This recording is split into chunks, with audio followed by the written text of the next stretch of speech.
La India, el segundo país en población después de China, es la cuna de una cultura milenaria, de las lenguas más antiguas que se conocen en el planeta y de gran cantidad de religiones y formas de pensamiento aún vigentes.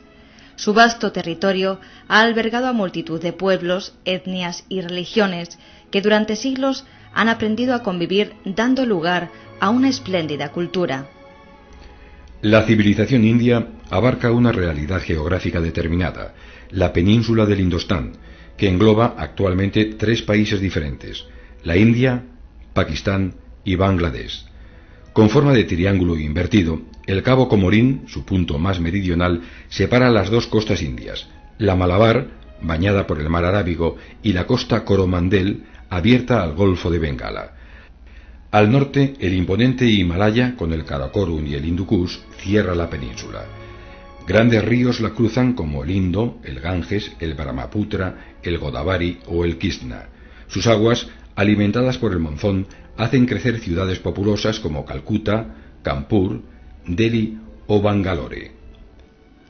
La historia de los orígenes de la civilización de la India constituye un gran enigma. A partir del tercer milenio, en el Valle del Indo se desarrolló una floreciente civilización comparable a la de Mesopotamia. Esta cultura contó con importantes asentamientos como Mohenjo-Daro, Lothal o Harappa, quien dará nombre a toda la cultura. La ciudad de Mohenjo-Daro resulta sorprendente por su compleja red de infraestructuras y su alto desarrollo urbanístico. Probablemente, a partir del año 1800 a.C., comienza la invasión de los pueblos arios de procedencia debatida.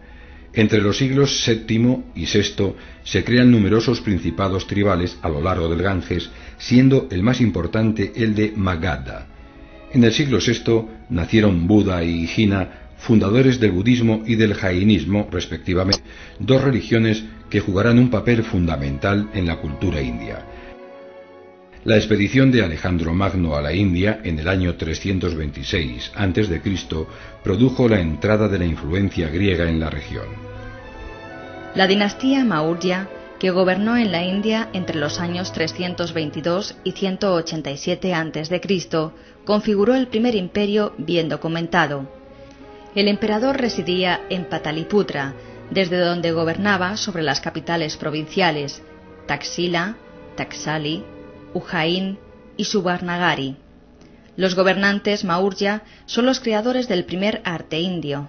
Su religión oficial, el budismo, se sirvió del arte para hacer llegar de forma gráfica a todos los habitantes del imperio los ideales y las normas del gobierno. Pero la principal aportación del arte Maurya es el stupa, un tipo de monumento funerario que conmemora la muerte de Buda y es a la vez un símbolo cósmico, una reproducción de la estructura del universo.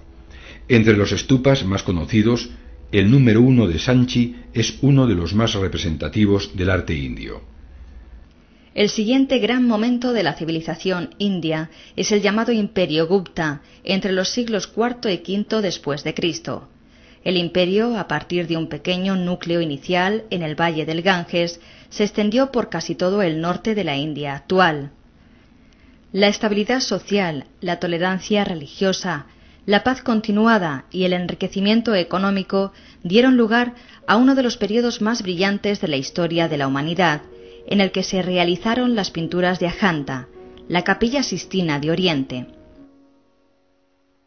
En la escuela de Sarnath, la capital intelectual de Asia, la plástica budista llegó a su momento álgido, mientras que la rica literatura escrita en sánscrito produjo joyas como el Kama Sutra, representación filosófica y simbólica del amor carnal. En el año 510 se produce la entrada de los hunos en la India, que imponen un dominio cruel sobre Punjab, Cachemira, Rajasthan y el oeste de Uttar Pradesh. Esto supone la pérdida de la hegemonía Gupta en el norte y poco después de los Bhagатaka en el sur. La caída de los grandes patrones del budismo hace que éste quede confinado a 3 pequeñas áreas, Cachemira, Bihar y Bengala. Al mismo tiempo, el resto de la India es testigo del triunfo del hinduismo. A partir del siglo VII, la India aparece dividida en multitud de reinos regionales de difusas fronteras, siendo las más importantes las dinastías Pala y Sena en el norte y Chola en el sur. En este periodo, llamado a veces medievo indio, se configuró el arte hindú y llegó a su máxima expresión la técnica escultórica, empleada básicamente para decorar los templos, dedicados en un principio a la terrible figura del dios Shiva. También ahora el arte jaina alcanza su momento más fecundo y glorioso. A finales del siglo XII comienza la era musulmana en la India. El Alminar de Qutb en Delhi es uno de los primeros edificios islámicos en suelo indio. Los contactos culturales con el mundo árabe hicieron que se incorporaran a las matemáticas árabes los numerales indios, entre los cuales se incluían el cero, así como el sistema decimal. A comienzos del siglo XVI llegan a la India los mogoles, provenientes de las estepas del Asia Central y originarios de Mongolia. En 1605, el imperio mogol controla casi la mitad de la India, extendiéndose a la práctica totalidad hacia 1700. La época del imperio mogol deja en la India importantes monumentos, como el mausoleo de Humayun en Delhi o el mausoleo de Timur al-Daula en Agra. Pero la auténtica joya del arte mogol en la India es el Taj Mahal.